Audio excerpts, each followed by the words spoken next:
Welcome to Luca is a Billionaire, where the only thing I invest in is your answers. You start by getting the hardware recognized fast. Plug Apollo Twin into the host with a direct Thunderbolt or USB-C cable, then install the universal audio console and drivers. Once done, power up the interface and update firmware if prompted, because firmware fixes routing and stability issues. Make sure your system audio and DAW sample rate match console settings.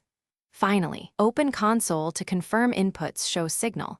This confirms the connection and lets you move into routing and gain staging. Now you route and shape sound. Assign each Apollo input in console to the corresponding channel and choose mic, line, or high-Z. Engage unison on mic channels to use preamp modeling and trim gain so peaks sit around -6 dB because headroom matters. Then build a monitor mix with console's aux sends and route that to your headphone outputs or cue outputs for musicians.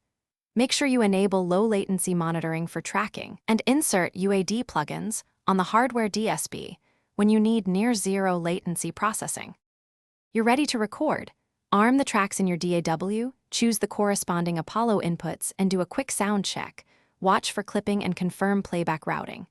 If you hear latency, increase your DAW buffer or use console monitoring to stay low latency. Once satisfied, save a console snapshot to recall mixes later. When finished, print any UAD process tracks if you need stems. If things go wrong, restart console, check the cable and sample rate, and reapply the latest driver or firmware to resolve device recognition issues. Thanks for watching and please subscribe. It's the best investment you'll ever make.